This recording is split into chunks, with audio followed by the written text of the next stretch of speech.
instantes, peça ao Senhor para que Ele venha trazer a revelação da sua palavra sobre você, para que Ele venha de fato encher o seu coração com a palavra, com a revelação, com a graça, com o poder dEle.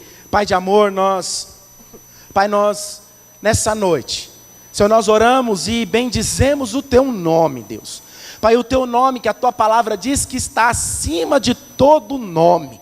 Pai, a Tua palavra, Senhor, também diz que no Teu nome há poder, no Teu nome há vida, no Teu nome há unção. E nessa noite nós pedimos para que a Tua unção, a Tua graça, Pai, o Teu poder, Pai, venha sobre nós. Senhor, para que possamos desfrutar da Tua boa, perfeita e agradável vontade nesta noite. Para que possamos sair daqui, Pai, transformados pela Tua palavra e pela Tua vida, Senhor, e pelo Teu poder, em nome do Senhor Jesus. Amém e amém. Abra sua Bíblia em Gênesis, capítulo 12, a partir do verso 1.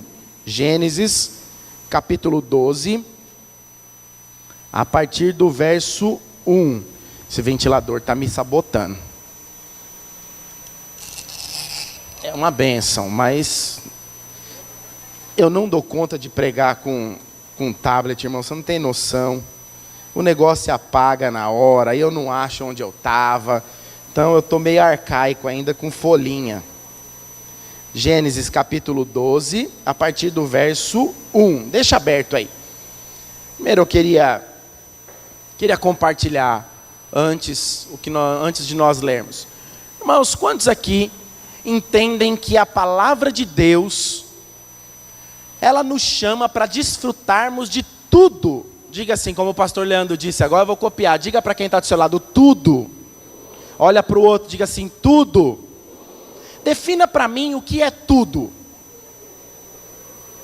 Tudo, a definição de tudo é um conjunto de todas as coisas. Então, quando a palavra de Deus ela diz que o Senhor nos chamou, o Senhor nos comissionou, o Senhor nos escolheu para desfrutarmos de tudo dele, é de tudo. De todas as áreas da nossa vida.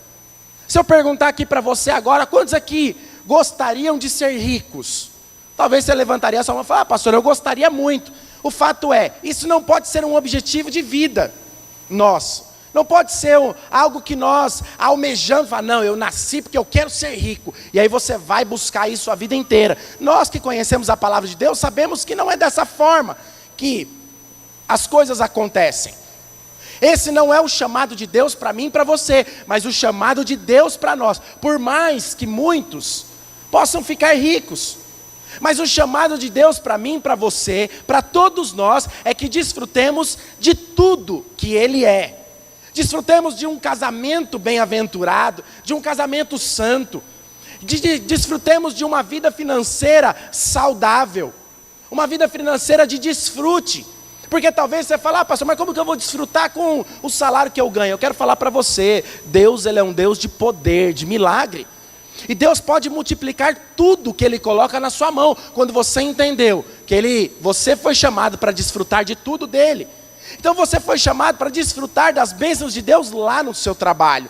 Você foi chamado para desfrutar das bênçãos de Deus no seu ministério, na sua célula, em todos os lugares por onde você andar, eu e você, nós fomos chamados para desfrutar da glória de Deus em tudo. Então isso precisa ser algo claro na minha e na sua vida. Isso precisa ser algo claro para nós que somos filhos de Deus e entendemos o chamado de Deus para nós. Nós precisamos entender que se não está havendo desfrute de tudo isso, algum problema tem. Sabe, diversas vezes nós atendemos casais e as pessoas, às vezes nós atendemos casais novos, casaram há pouco tempo. E aí, como que você está? Como que está o casamento? Não, pastor, o casamento não está muito bem não. E aí quando você vai checar, quando você vai olhar, você vê o quê? Que está faltando desfrutar do casamento. Casou agora, há pouco tempo, tem uma casa linda, arrumadinha, tem lá a sua vida financeira, são só 2 pessoas, tem uma vida financeira até razoável, mas não estão desfrutando daquilo que Deus Ele está dando. Não está desfrutando daquilo que Deus está proporcionando. Às vezes ganha muito dinheiro, mas aí você pergunta, como está a vida? Vazia, uma vida sem desfrute. E não consegue desfrutar das bênçãos de Deus. Então o chamado de Deus para mim e para você é desfrutar dEle. Então sempre que Deus ele nos chama, e isso está amalgamado com a sua graça, quando nós falamos da graça de Deus, nós estamos falando de desfrute. Porque mesmo sem eu merecer, a graça de Deus, ela me proporciona a desfrutar sem precisar fazer nada, somente desfrutar, sem precisar cavar, sem precisar buscar, sem precisar conquistar coisas, porque Cristo Jesus já conquistou por mim lá na sua cruz. Então essa é a graça de Deus, desfrutarmos de tudo que Ele é. Sabe, então quando nós olhamos na palavra de Deus, nós vemos que Deus ele nos chama para viver de acordo com esse princípio. Então Deus ele nos chama para andar da forma de andar dentro deste princípio. Então vamos ler juntos lá em Gênesis capítulo 12, a partir do verso 1. Olha o que a palavra do Senhor ela diz. Ora, disse o Senhor a Abraão: sai da tua terra, da tua parentela, da casa do teu pai, e vai para a terra que te mostrarei.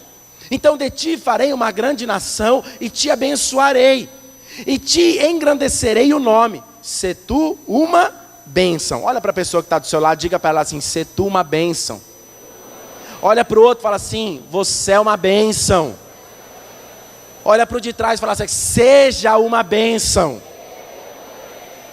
E aí aqui ele continua, que então ele nos chama para nós sermos bênção. Então a palavra do Senhor está nos chamando aqui para desfrutarmos das suas bênçãos. Então aqui ele continua, que a partir do momento que nós desfrutarmos das suas bênçãos, ele diz: e abençoarei os que te abençoarem, e amaldiçoarei os que te amaldiçoarem, e em ti serão benditas todas as famílias da terra. Então olha que interessante, aqui a palavra de Deus ela está nos dizendo, ela está nos prometendo, aqui há uma promessa da parte de Deus, que nós vamos viver a bênção. Então a palavra de Deus está dizendo o que aqui? Se tu uma bênção, é uma promessa de Deus.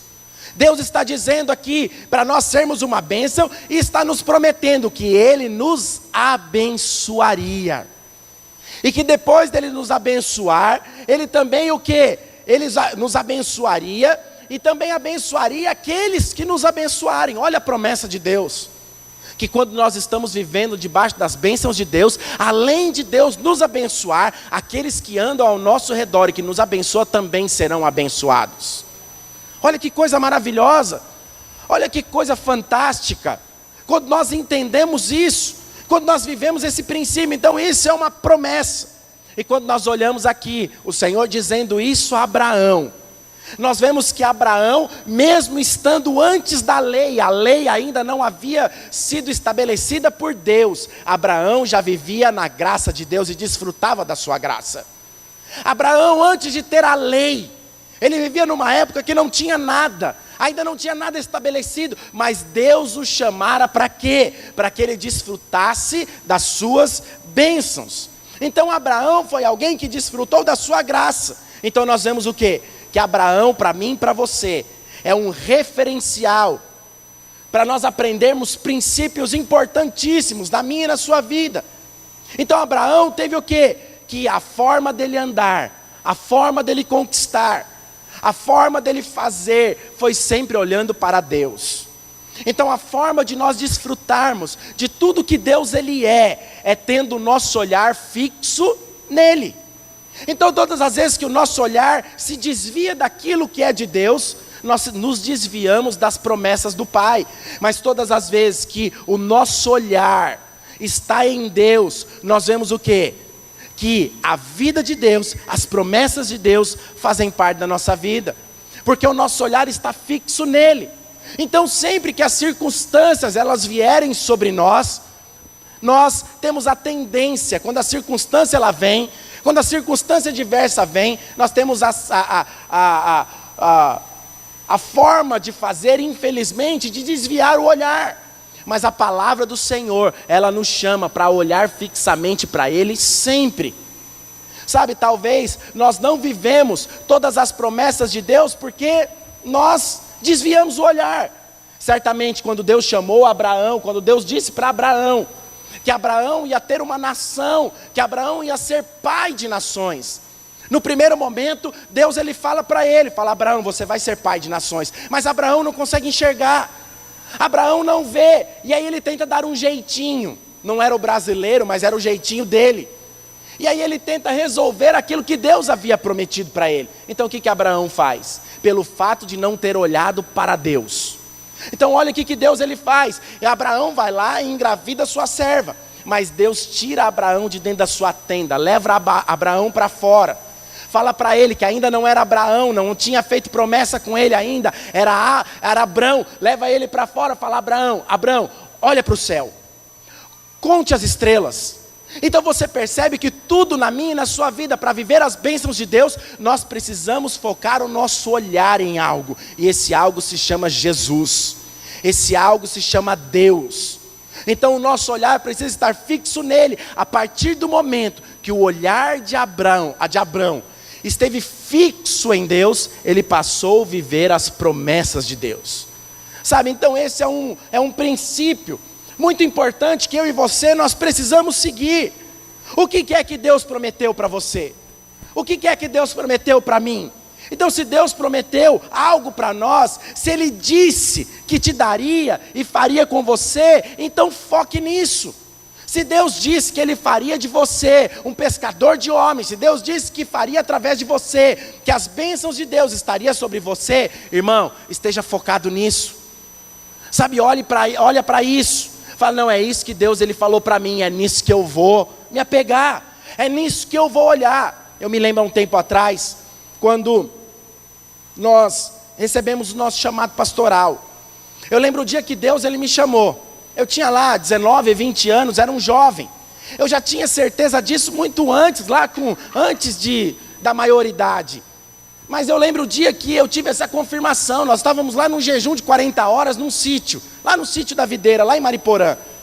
E lá tinha um grande mover, estava uma unção de Deus ali, aquele ambiente estava denso da presença de Deus, e Deus liberou algo. E aí, através da boca de pastores, falou: ó, há uma unção pastoral sobre vocês. Então a partir de agora, ande como tal e viva como tal. Irmão, eu peguei aquilo para mim, vivi todos os dias da minha vida. Todos os dias, lá na minha célula, no meu discipulado, da forma que eu andava, apesar dos problemas, eu vivia debaixo daquela palavra. Há uma unção pastoral. Era para eu viver como tal. Eu confesso para você que tiveram muitas circunstâncias que tentaram abater. Tiveram muitas circunstâncias que de fato me levaram a desistir. Mas todas as vezes que nós pensávamos desistir, nós lembrávamos da palavra que havia sido liberada. E eu pergunto para você nessa noite: qual é a palavra que Deus liberou sobre você? Qual é a palavra que Deus liberou sobre a sua vida, sobre o seu casamento, sobre a sua célula, sobre a sua vida financeira? Porque certamente algum dia Deus liberou algo sobre você. Quando você conheceu Jesus, certamente uma palavra foi liberada sobre a sua vida. Algo da parte de Deus foi liberado sobre você. Esses dias eu estava falando com uma pessoa pelo WhatsApp, e essa pessoa diz: eu creio que a minha família toda, porque a palavra de Deus ela diz isso, que a minha família toda irá se converter. Eu falei: é isso mesmo. Olhe para isso, não desvie o seu olhar de jeito nenhum, de lugar nenhum. Porque quando o nosso olhar está fixo nele, certamente as promessas de Deus elas se manifestam sobre nós. Sabe, então tenha o seu olhar fixo nele, para que a promessa de Deus seja manifesta sobre a sua vida. Sabe, coloque os seus olhos nisso, não coloque os seus olhos nas circunstâncias. Olhe para aquilo que Deus, Ele te prometeu. Olhe, e talvez você ache, fala: pastor, mas quando eu me converti, Deus não falou nada comigo. Eu senti lá naquele dia uma presença, mas Deus não falou nada. Falei: como que não falou nada, irmão? Deus te fala que Ele tem uma promessa para você, para cada dia da sua vida. Cada dia da sua vida, a palavra de Deus ela tem uma promessa para você. Então tudo aquilo que você deseja, tudo aquilo que você necessita, Deus ele já sabia muito antes de você nascer. Muito antes de você se tornar um ser humano, Deus já havia dito uma promessa sobre você. Está na palavra do Senhor. Sabe, então nós vemos o quê? Que Deus ele prometera para Abraão, que Abraão cresceria em todos os sentidos. Sabe, então quando a palavra de Deus ela usa homens para dizer que eles cresceriam em todos os sentidos, também está dizendo para mim e para você. Quando nós olhamos isso, quando nós olhamos a vida de Abraão, que Deus disse para ele, que ele cresceria no seu financeiro, no seu familiar, na sua intimidade com Deus. Irmãos, Deus falava com Abraão, assim como está falando comigo e com você.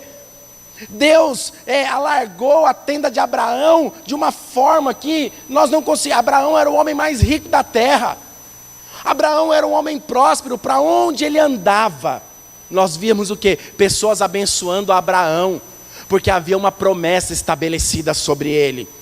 Sabe, quando nós olhamos isso na palavra de Deus, quando isso está escrito na palavra de Deus, nós olhamos, o nosso coração precisa se encher de fé, porque a forma de Deus agir na minha e na sua vida é através da nossa fé. Quando nós olhamos para Ele, a nossa fé é ativada. Quando nosso olhar está fixo nele, a nossa fé ela é ativada. Então a nossa fé precisa estar ativada sempre, mas para que a nossa fé seja ativada, para que o nosso olhar, ou melhor, ele esteja nele, nós precisamos de alguns pontos.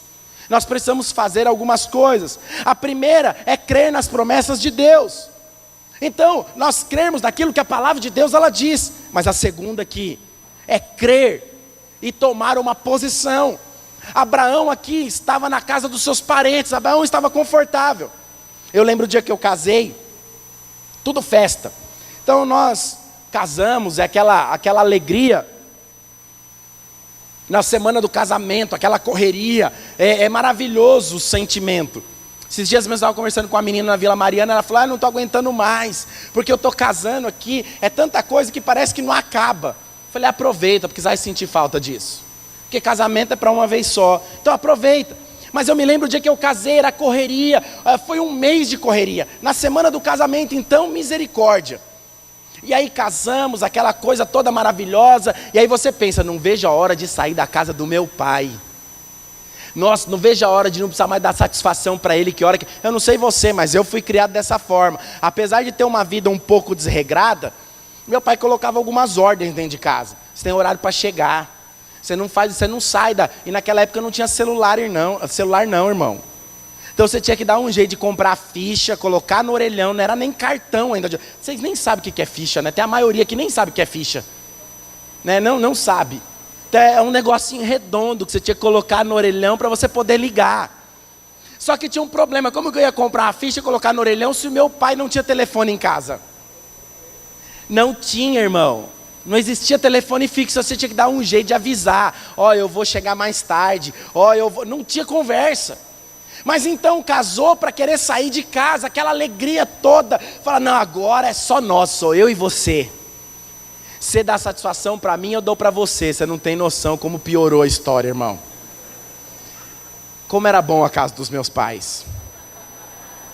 Eu era feliz e não sabia. Eu brincando, irmãos. Sou muito feliz no meu casamento. Mas eu lembro o dia que nós casamos, nós fomos viajar.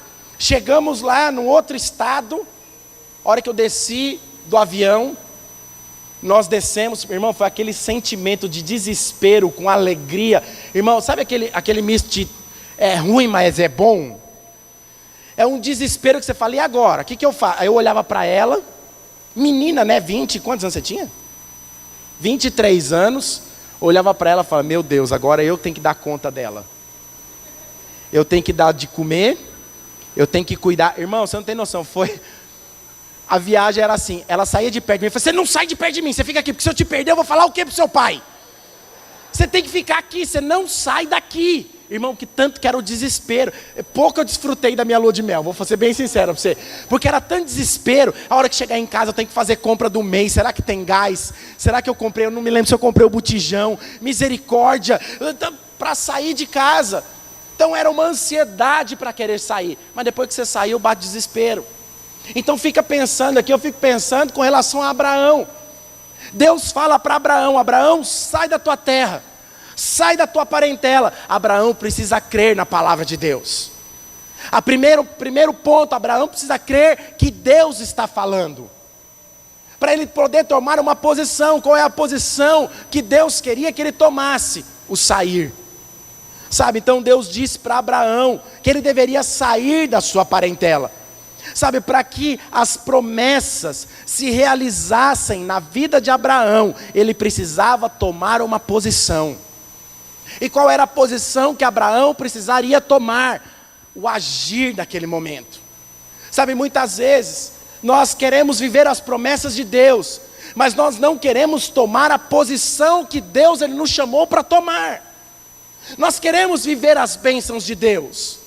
Fala, pastor, mas eu estou na graça. Agora eu não preciso fazer nada. O fato é, você não precisa mesmo. Mas quando nós falamos com relação à graça de Deus, entenda bem. A graça de Deus está atrelada com a sua eternidade. Mas tem coisas físicas que eu e você nós precisamos aprender a fazer, a agir. Então, se nós queremos viver as promessas de Deus, como que nós gastamos além do que ganhamos? Se nós queremos viver as promessas de Deus, como que eu não honro a minha esposa dentro do meu casamento? Fala, pastor, mas eu estou na graça. Ah não, eu quero viver as promessas de Deus na minha família, mas não educo os meus filhos no caminho que eles deveriam andar. Que promessa é essa? Então você percebe aqui que Deus está falando para Abraão. E entenda bem, fala, pastor, mas você está falando da graça de Deus, mas Abraão vivia lá num tempo que não tinha graça. Tinha sim, porque nem a lei havia estabelecido. Abraão estava vivendo, era a graça poderosa de Deus. Então nós vemos o que aqui? Que ele precisou sair da sua terra, tomar uma decisão. Sabe, tudo que implica a minha e a sua vida. Se nós queremos ter intimidade com Deus. Fala, pastor, eu estou na graça. Eu não preciso desse negócio de orar todos os dias. Eu não preciso fazer isso não. O fato é, você não vai para o inferno se você não orar todo dia. Mas também o fato é, que se você não orar todo dia, você não vai ter intimidade com Deus. O fato é que se eu estou dormindo com a minha mulher todos os dias lá na minha cama, mas o fato é que se eu não procurá-la, eu não vou ter relacionamento com ela, íntimo. Mas eu estou casado. É assim a nossa vida com o Senhor. Para desfrutarmos de tudo que Ele tem para nós, primeiro nós precisamos tomar uma posição. Sabe, mas para sair da posição de onde nós estamos, nós precisamos crer. É necessário sair, é necessário tomar essa posição. Mas que posição que é essa? Sair para onde? Fazer o quê? Qual é a posição que nós precisamos tomar? O que é que nós precisamos fazer? Primeira posição que eu e você, que infelizmente hoje, a maioria dos crentes, eles confundem a graça de Deus. Ou melhor, eles, o que eu posso falar? Eles desvalorizam a graça. Porque eles acham que pelo fato de eles estarem na graça, eles podem permanecer nas mesmas posições, continuar fazendo as mesmas coisas. Eu quero falar para você, a graça ela não te dá liberdade para pecar. A graça de Deus, ela te dá o entendimento que você não nasceu para o pecado, que você nasceu para viver o melhor de Deus. Essa é a graça de Deus. Sabe, então quando nós nos convertemos, a posição que eu e você, nós deveríamos tomar, ou melhor, que nós precisamos tomar para viver as promessas de Deus, a primeira dela é o quê? É sair da terra. Aqui havia uma palavra sendo liberada a Abraão: sai da tua terra. Então a terra aqui para Abraão e para nós hoje, simboliza o quê? A terra para mim e para você hoje, simboliza o mundo. Não tem como nós querermos viver as promessas de Deus, ainda estarmos enraizados no mundo. Não tem como vivermos as promessas do Senhor, sendo que, ou melhor, desfrutar das promessas de Deus, abraçando o mundo. Não tem como. Não tem como eu me contaminar com as paixões do mundo, porque lá no Novo Testamento, lá quando a graça havia estabelecida, o próprio Senhor Jesus, Ele disse: aquele que ama o mundo, não me ama. Aquele que está no mundo, o amor do Pai ainda não está nele. Então o mundo, ele precisa ser extirpado da minha e da sua vida. Então sair do mundo, da terra, sair do sistema corrompido, pecaminoso, do sistema idólatra. Sabe, então, era onde Abraão morava, lá em Ur dos Caldeus, era um lugar onde havia muita idolatria. Então, a proposta aqui de Deus para Abraão era o quê? Para que ele abrisse mão do mundo, abrisse mão daquilo que ele estava vivendo. Sabe, eu sei que muitas vezes, para mim e para você, é muito difícil abrirmos mão de algo. Irmãos, eu me lembro quando nós deixamos de trabalhar na vida secular e passamos a trabalhar na obra de Deus. As pessoas, elas acham que é muito fácil, né, pastor Leandro? Que é muito fácil. Sai lá do seu trabalho lá, glória a Deus, agora nós vamos para a obra de Deus. Aí ele sai, pulando, né, dançando igual o cisne negro, branco, nem sei que cisne que é, aquela dança lá. E aí ele sai todo alegrinho. É fato, a alegria pelo propósito de Deus é maravilhoso. Mas eu quero falar para você, as inseguranças aqui dentro, elas borbulhavam. Porque abrir mão de algo que nos trazia conforto, segurança, que hoje nós não sabemos se nós temos de uma forma natural, nós agora temos que crer que a segurança está em Deus, não é algo fácil. Então sair lá da casa dos pais não é algo fácil. É lindo, é gostoso, mas não é fácil abrir mão de coisas. Não é fácil abrir mão de conforto. Não é fácil. É muito bonito quando nós falamos. Às vezes eu fico conversando com um jovem, não, pastor, eu quero ser pastor. Não, porque eu lembro quando nós tínhamos um seminário presencial lá com os seminaristas. Não, porque eu quero ir lá, eu quero estudar, porque eu quero ser pastor. Achando que pastor é um glamour. Achando que a vida pastoral é algo, você aparecer na TV Globo, na novela das, nem sei que hora que tem novela mais. Então é passar na novela das 8, nem sei se é às 8 mais. Então acho que tudo isso é glamuroso. Mas eu quero falar para você, tudo isso nos leva, sabe, para vivermos tudo isso, nós precisamos confiar, estar abraçado com o Senhor, para desfrutar das suas promessas. Nós precisamos estar abraçados com o Senhor, abrir mão daquilo que é nosso controle, para estar debaixo do controle de Deus. Sabe quantos aqui desejam hoje abrir mão do seu controle para estar debaixo do controle de Deus? Levante sua mão bem alto. Glória a Deus. Sabe, então, o segundo passo aqui é abrir mão do quê? Da parentela. Então percebe aqui que Deus está falando para ele logo no começo. Primeiro, sai da tua terra. Depois o Senhor diz para ele, sai da tua parentela. A parentela aqui, ela simboliza para mim, para você, para nós, uma cultura. A forma de nós andarmos. Eu fico vendo a minha família, né? A família dos meus pais, né? Tanto da minha mãe quanto do meu pai. Eles têm uma forma de ser. Eles têm uma forma de fazer. Eu fui criado muito da cultura da parte da minha mãe, dos meus avós maternos. Então eu lembro que a cultura deles lá era uma cultura do quê? Então, ter uma mulher só é muito ruim. Então você precisa ter várias. Então era uma família muito grande. Então era uma família que foi corrompida por isso. Então isso foi colocado na nossa cabeça, que você ter mais de uma mulher é legal, que você ter mais de uma família é bom. E é claro que eles não pregavam isso para nós, mas era cultural viver dessa forma. Mas a partir do momento que nós nos convertemos, essa cultura que estava no mundo, ela foi tirada de nós, e nós precisamos viver a cultura dos céus. Então eu e você, nós não fomos chamados para viver a cultura que o mundo ele prega, mas eu e você, nós somos chamados para viver a cultura do Senhor, a cultura dos céus, o padrão de Deus. Eu lembro o dia que a minha mãe foi batizada, ela fumava ainda. E aí todos os dias nós íamos numa igreja lá em Pirituba, lá na Vila Zate. Era uma igreja, tinha que pegar um subidão para chegar até lá, e todos os dias nós chegávamos lá e minha mãe vivia debaixo de acusação. Porque ela fumava um cigarro antes de pegar a subida para chegar na igreja. E ela chegava lá, o pastor olhava para ela e falava, você fumou, né? Antes de vir para cá. E ela ficava mal. Aí ele colocava a mão e endemoniava. E aí um dia ela decidiu, tinha batismo lá, ela falou, vou batizar. Aí o pastor da igreja falou, aqui não, enquanto você não parar de fumar. Ela ficou mal, a ponto de sair da igreja. Foi para outro lugar, chegou lá no outro lugar. Muito antes nós ouvirmos falar de graça, o pastor que estava lá no outro lugar disse, mas quem disse para você que para você batizar você precisa parar de fumar? Quem é que faz a obra? Sou eu ou é o Espírito Santo de Deus?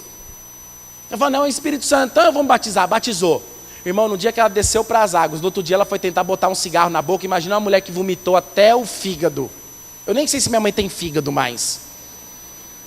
Porque vomitou, por quê? Porque o padrão do mundo não faz mais parte dela. Sabe por quê? No seu interior havia mudado algo. A vontade ainda tinha, mas no seu interior havia mudado. Então, a partir do momento que ela entendeu que esse padrão não era mais para a vida dela, algo mudou. Então você percebe que aqui, que Deus ele nos chama para mudar o nosso padrão, mudar o nosso estilo de vida. Não pense que você vivendo com o seu estilo de vida do mundo, estilo de vida da forma que você foi criado, da forma que a vida te conduziu, você vai desfrutar das promessas de Deus. É muito difícil de desfrutar das promessas. Deus usa pessoas, Deus usa as circunstâncias, Deus ele usa você, mas primeiro você precisa fazer o quê? Dar o passo de fé, abrir mão da sua baixa autoestima, abrir mão ou do seu excesso de confiança, abrir mão daquilo que te vicia, abrir mão da timidez, sabe, abrir mão, irmão, de um estilo de vida. Tem gente que tem estilo de vida pecaminoso, fofoqueiro, então ele não consegue. Eu vou te contar só um negocinho, mas você promete que não conta para ninguém? Eu quero falar um negócio para você. Todas as vezes que alguém vier te falar, eu vou te contar um negócio, você promete que não conta para ninguém? Você fala, eu faço parte desse ninguém. E eu não quero que você me conte, porque esse negócio já começou com fofoca. Mas no nosso meio isso daqui não acontece, né, irmãos? Nós não temos esse problema aqui, em nome do Senhor Jesus. Nós não temos isso. Aqui é uma igreja sarada, né? Eu estou falando de verdade mesmo, estou aqui. Nós não podemos andar dessa forma. Isso não condiz com a palavra de Deus. Então nós vemos aqui obstinação, depressão, passividade, brutalidade. Então nós precisamos abrir mão. Irmão, eu confesso para você que o meu pavio ele é muito curto. Sabe o que tem o pavio bem curtinho? Todos os dias eu tenho que abrir mão. Isso é um dos meus problemas, pai. Pavio curto. Então eu tenho que abrir mão todos os dias. Fala, Deus, o Senhor não me chamou para ter o pavio curto. O Senhor me chamou, a tua palavra diz que o Senhor me criou para ser longânimo.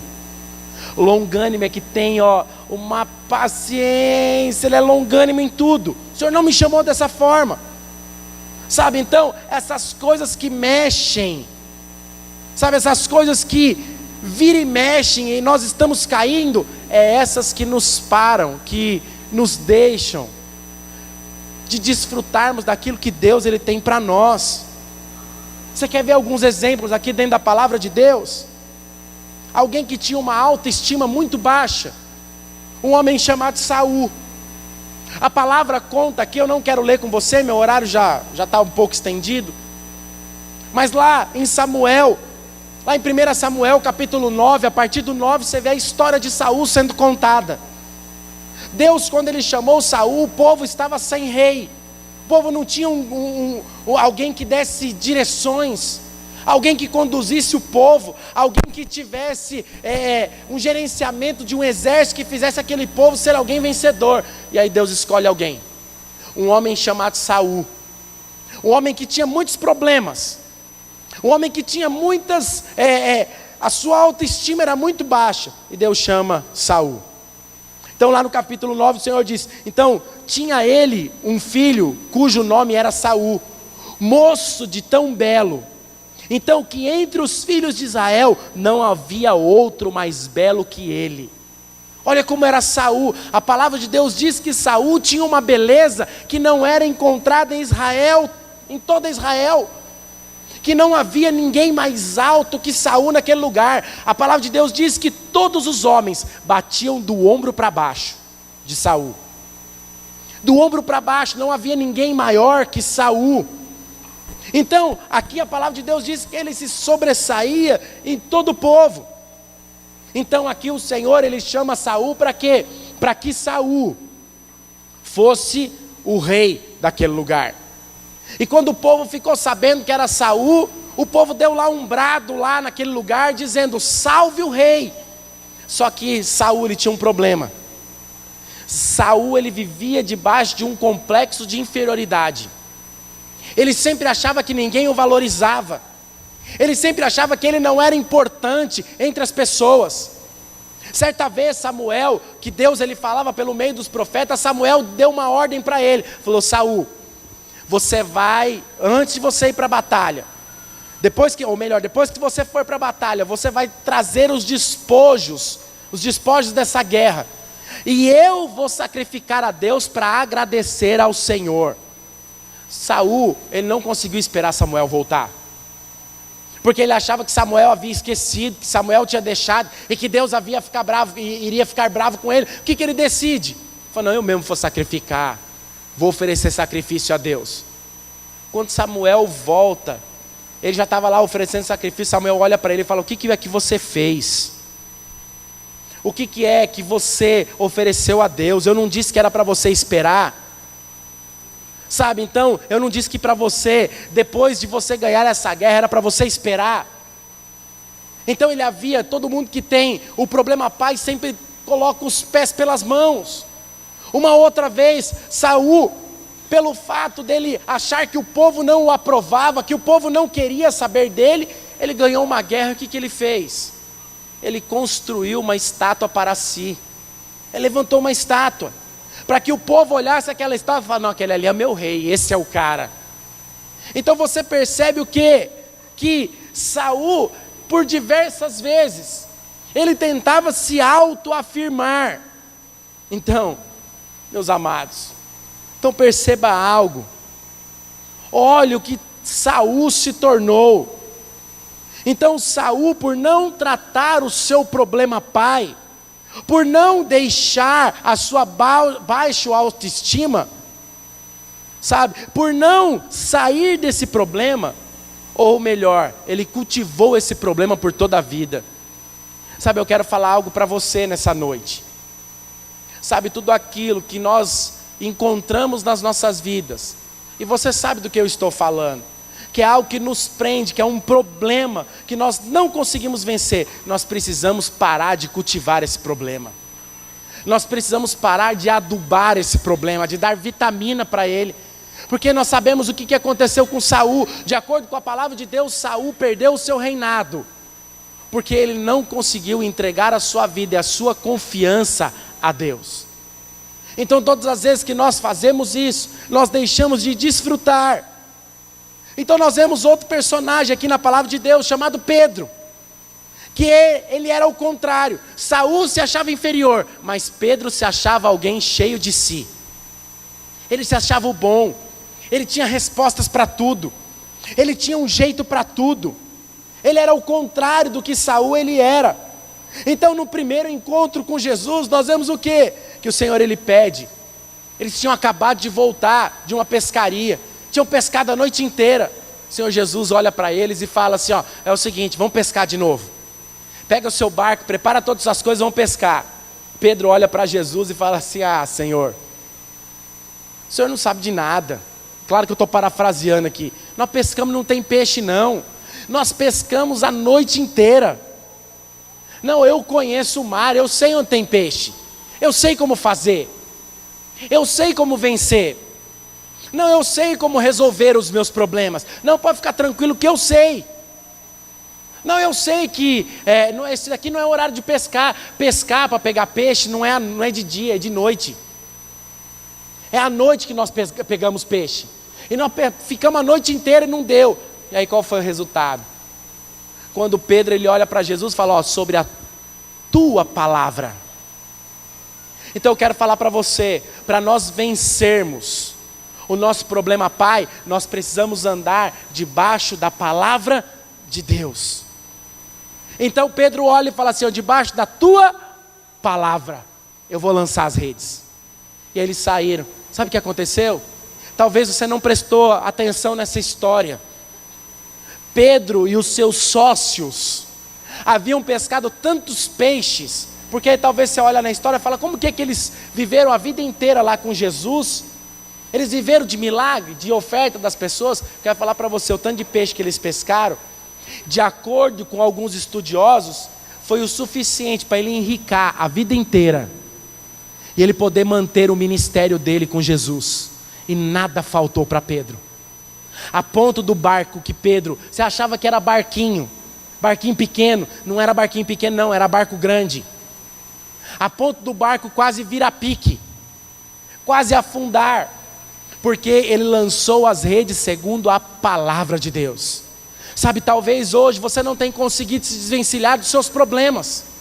Talvez hoje você não tenha conseguido vencer os seus problemas. Mas faça como Pedro: Senhor, sobre a tua palavra hoje eu vou lançar isso que tem me paralisado. Sobre a tua palavra hoje eu abro mão daquilo que tem me paralisado. Senhor, sobre a tua palavra hoje eu proclamo sobre a minha vida que eu sou um vencedor.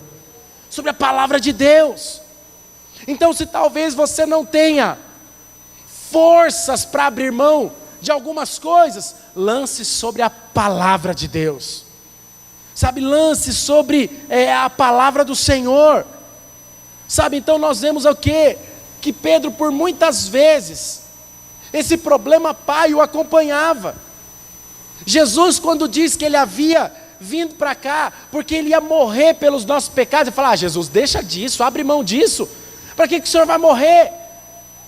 Para que o Senhor vai se entregar? Não morre não. Aí Jesus olha para ele e fala o quê? Aparta-te de mim, Satanás. Cala a tua boca, você não sabe o que você está falando. Porque ele era alguém que achava que sabia de tudo. Ele sabia de todas as coisas. Mas nós vemos que a partir do momento que Pedro entendeu que não havia outra forma dele gerir a sua vida, dele conduzir a sua vida, a não ser confiando em Deus, não em pessoas, não confiando nele mesmo. A partir do momento que ele confiou em Deus em tudo, a partir do momento que ele confiou que Deus estava no controle da sua vida, ele abriu mão daquilo que ele era. Ele abriu mão, depois de ter negado Jesus 3 vezes, ele abriu mão, e a palavra de Deus diz que no dia que Pedro transformou de fato, a palavra diz que ele chorou amargamente. Aquele choro era o choro da transformação. Não, Deus, o Senhor está acima de tudo. Eu abro mão daquilo que eu sou. Sabe, eu quero falar algo para você. Enquanto nós não abrirmos mão daquilo que somos, daquilo que achamos que somos, nós não vamos viver as promessas de Deus. Então a diferença entre Saul e Pedro está aqui, que Pedro, ele chorou amargamente. Queria chamar a equipe de louvor aqui. Que Pedro chorou e se arrependeu, a ponto de quando Jesus, ele volta, está lá em João capítulo 21, abra sua Bíblia em João capítulo 21, verso 17.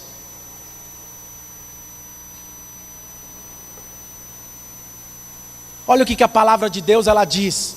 João capítulo 21, verso 17 diz que pela terceira vez Jesus lhe perguntou: Simão, filho de João, tu me amas? A palavra que ela diz que Pedro se entristeceu por ter lhe dito isso pela terceira vez. Mas respondeu-lhe: Senhor, tu sabes de todas as coisas. Olha a transformação aqui. Pedro não disse para ele: Senhor, eu te amo, claro que eu te amo. Senhor, você está duvidando disso ainda? Eu já te dei prova disso. Olha a transformação. Pedro olha para Jesus e disse o que para ele? Senhor, tu sabes que eu te amo. O Senhor sabe. Olha a transformação aqui na vida de uma pessoa. E Jesus olha para Pedro e diz para ele: então, apacenta as minhas ovelhas. Sabe, Pedro se tornou outro homem. Sabe, Pedro acabou com o problema pai da sua vida. Sabe, ele foi transformado, ele não estava mais cheio de si mesmo. Nós só não damos conta de vencer os nossos problemas pai, porque todas as vezes nós estamos cheios de si mesmo. Nós nos achamos injustiçados. Achamos que as pessoas falharam conosco. Achamos que todas são abençoadas, menos nós. Achamos que nós somos melhores do que todas. Sabe, eu quero falar algo para você. Abra mão disso nessa noite. Nós vemos que Saul nunca reconheceu e muito menos confrontou o seu problema pai. Ele viveu cultivando durante toda a sua vida, cultivando aquilo que ele deveria ter matado muito antes. Mas nós vemos aqui que o problema pai de Saul o matou. Sabe, a sua forma de conduzir a sua vida o matou. Pedro se tornou um vencedor, mas Saul se tornou um perdedor. Sabe, mas eu pergunto para você, quantos aqui nessa noite desejam ser vencedores em Cristo Jesus, em tudo? Sabe, então, abrace a promessa de Deus. Sabe, abrace, se disponha. Sabe, a promessa de Deus é para aqueles que abrem mão, que se dispõem a resolver o seu problema. Sabe, que se dispõem a andar de uma forma diferente. Sabe, eu gostaria que você ficasse em pé nessa noite. Somente aqueles que desejam abrir mão da sua própria vida, abrir mão dos seus problemas internos, abrir mão daquilo que precisa ser mudado e precisa ser transformado pelo Senhor. Sabe, enquanto os instrumentos tocam aqui, sabe, eu gostaria que você fechasse seus olhos aí no seu lugar. Sabe, eu sei os meus problemas, Pai. Certamente você sabe o seu. Certamente você sabe aquilo que te paralisa. Certamente você sabe aquilo que te impede de desfrutar do melhor de Deus. Sabe, não é porque Deus ele não quer te dar, é porque o seu problema está te impedindo de desfrutar do melhor de Deus.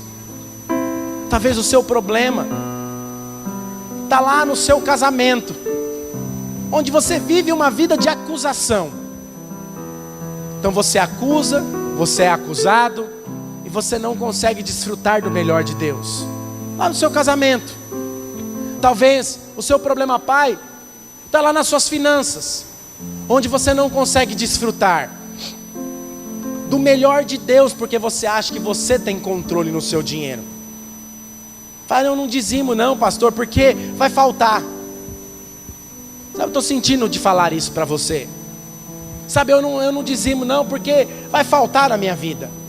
Você está tentando tomar o lugar que era de Deus. Sabe, por conta disso você não tem vivido as bênçãos do Senhor em tudo.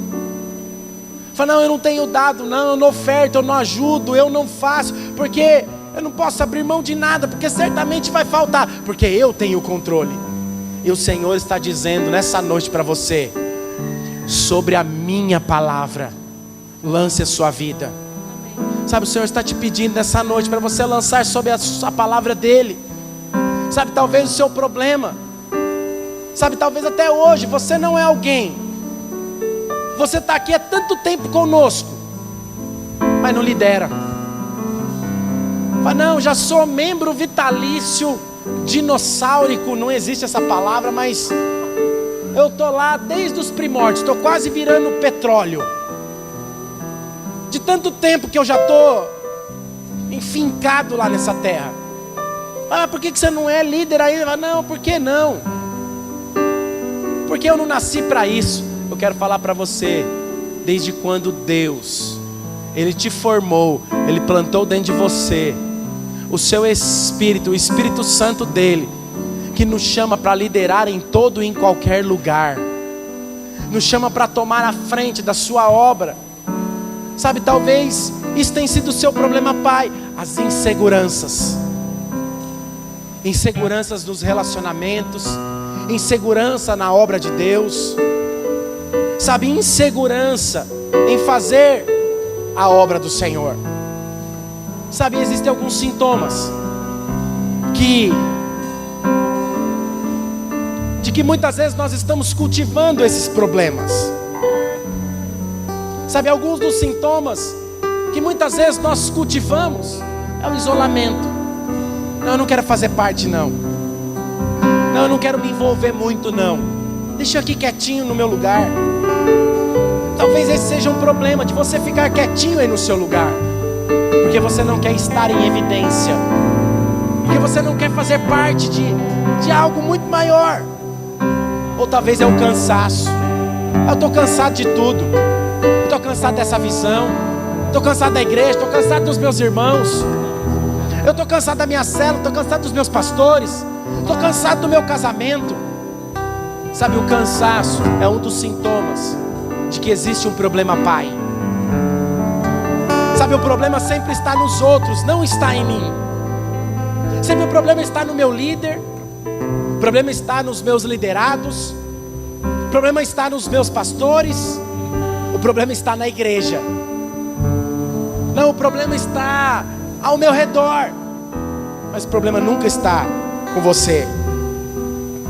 Sabe, a desconexão, viver desconectado do corpo. Fala, não, eu não quero. Eu não quero compromisso, eu não quero relacionamento. Sabe, sensação de estar vivendo a mesma coisa sempre. Quantas vezes eu não atendi pessoas que diziam, pastor, mas é mais um ano e a minha vida continua a mesma. É porque existe um problema pai que você precisa abrir mão.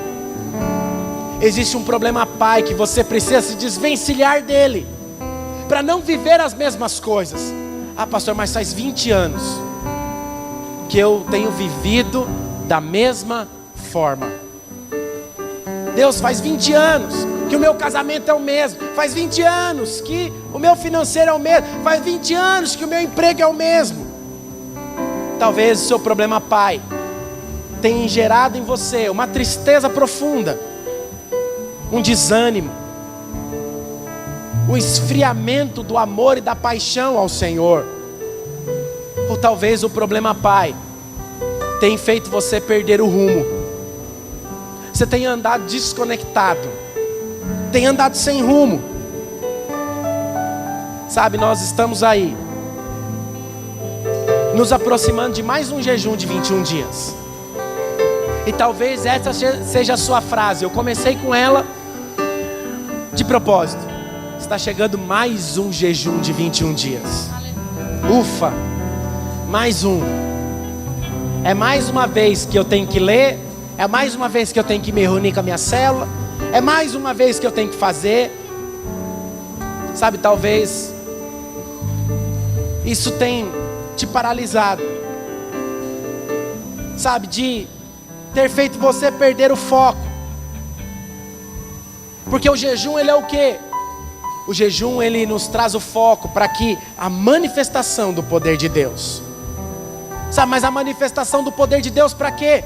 Para matar o nosso problema pai. Sabe, matar o problema pai em nossas vidas. Sabe, matar o problema pai com o quê? Com fé, com oração, com jejum. Sabe, tem coisa minha na sua vida que nós só vamos deixar de fazer quando nosso coração estiver ardendo em fé. Quando a nossa oração, ela subir muito mais do que o teto, e ela tocar no coração do Pai. Tem coisas que nós só vamos conseguir abrir mão quando nós de fato entregarmos a nossa vida e entendermos: ó Deus, eu vou jejuar até que, Deus, eu vou fazer até que, porque eu creio que o Senhor pode fazer isso na minha vida. Sabe, se você tem algum problema pai desse na sua vida, quer seja no seu casamento, quer seja na sua vida financeira, quer seja na sua célula, quer seja na sua vida, eu não sei. Eu também não quero saber qual é o seu problema pai. É você e Deus.